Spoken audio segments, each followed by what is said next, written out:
Courtney and welcome to my channel. If you haven't already watched it, feel free to check out my reading vlog for the Transatlantic Book Club written by Felicity Hayes McCoy. And this is one thing I do a month at least, where I go through the book and record my reactions, me physically reading the book, my recap and star rating. So check that out. Also feel free to hit me up on my Facebook, Instagram, and Twitter accounts and see some other bookish content that you won't find here on this channel, but I post a little bit more frequently than here on YouTube. Alright, so today we are going to be going over my May TBR.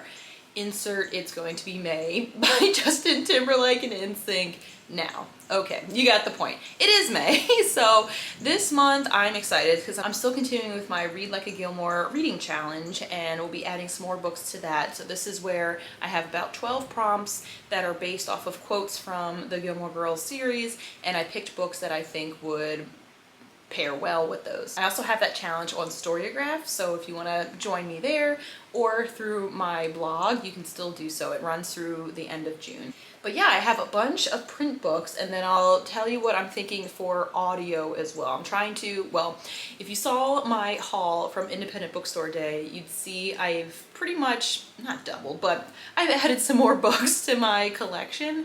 And yeah, it's continuing to grow, so I need to up my, well, I don't need to, I'm choosing to, I want to up my print reading goals per month and then see what happens from there. So I was doing so well with the book buying ban, and then Independent Bookstore Day, because we didn't really have it last year, I went to 3 stores, and you all know how this goes. So yes. Also, sorry, my window is open. You might hear the calming rain. That's like a nice ASMR kind of sound, but not necessarily the alarms or the sirens going off in the background. So just ignore that. All right, so let's get to my print books that I have for May.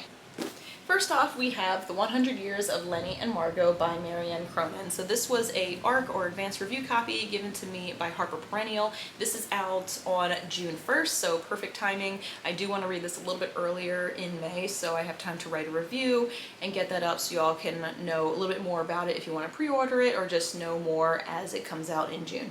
But anyway, this has been described to me as kind of like a, if you know John Green's work with like The Fault in Our Stars and Turtles All the Way Down, so kind of emotional. This follows Lenny, who is a teenager in the cancer ward at a hospital. I think it's in Scotland. She's on the terminal ward there, and she meets this older woman named Margo, and collectively they have 100 years of life experience or age in general, and they develop a friendship and bond, and hopefully there's a happy ending to the end of this story, but I can just feel that it's probably gonna be an emotional tug, and I don't know, teach us more about like living life to the fullest, appreciating what you have, and not, I don't know, not being afraid to go out there and try something different.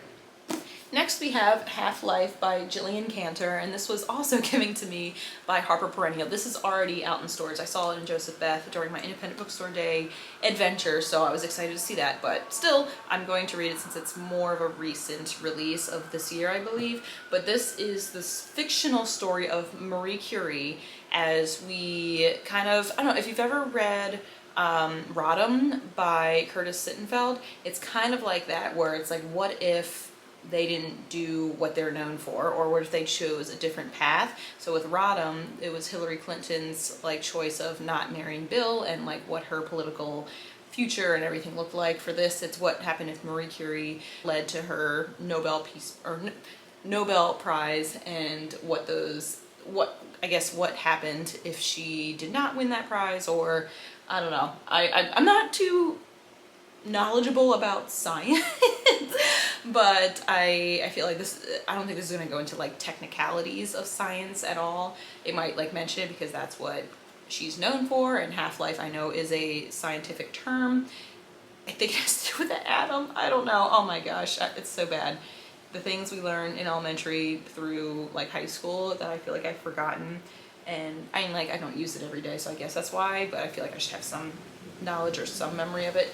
But anyhow, I love those kind of stories of like, what if so-and-so took a different turn or picked something that was not what they're known for or whatever. So yeah, fiction, historical fiction, I guess, with the twist.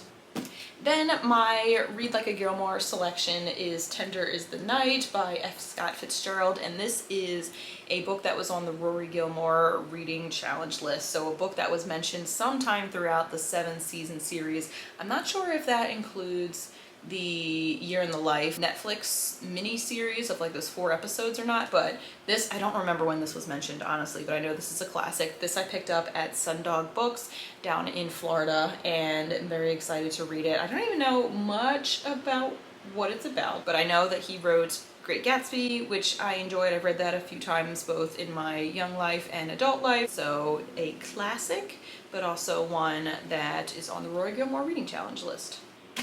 Another one for the Read Like a Gilmore Reading Challenge is Black Buck by Mateo Askaripour, and this is a book about business, or insurance, but this one's actually about business, and that quote is referring to, it's referring to the quote from Richard Gilmore where he talks to Rory about like, oh, how the insurance business is and everything.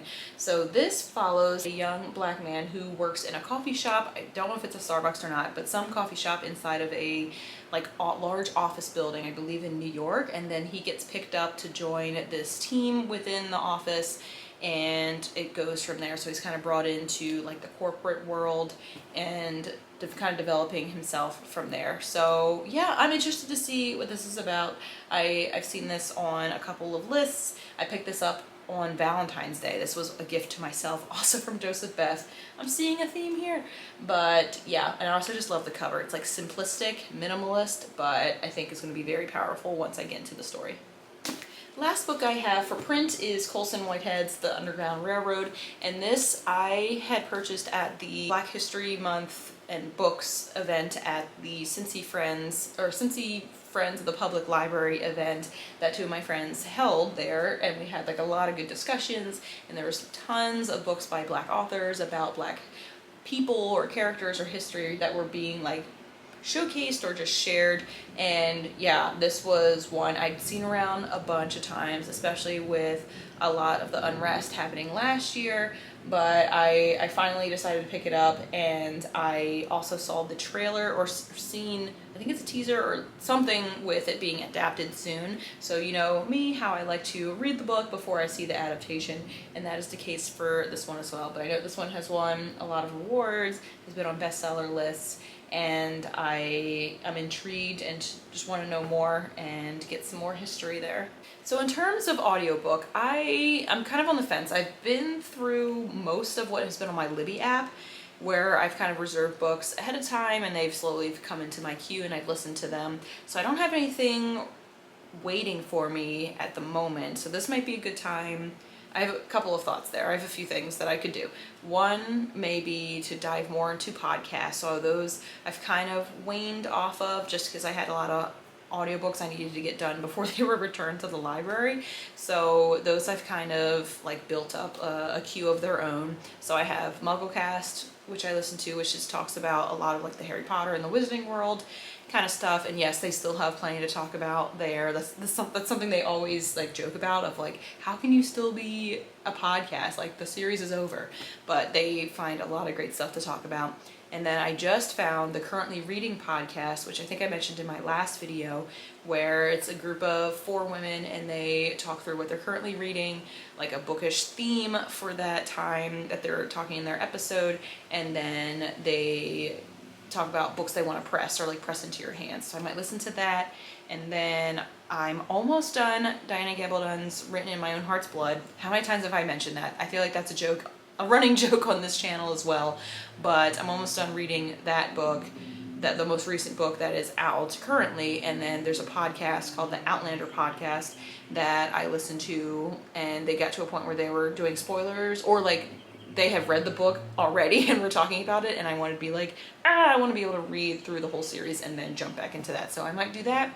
And then I'm on the 3rd book in the selection series. I just finished The Elite by Keira Cass. So this is a young adult sci-fi fantasy post-apocalyptic novel, and this, I don't even know what the 3rd one is called, but maybe I'll jump into that one too. So those are my options in terms of audio world, not necessarily book related in terms of like physical reading the book, but they are I guess they are book related, about books in general, so we'll see there. Anyway, let me know in the comments what you plan on reading this month of May. If there's anything on my list that looks interesting to you, feel free to let me know. But yeah, thank you so much for watching. If you like this video, please give it a thumbs up. Feel free to hit subscribe, share with other folks you think would like this channel or this video. Feel free to hit the notification bell to know when I post videos in the future. And yeah, I hope you have a great month, and I'll talk to you later. Happy reading!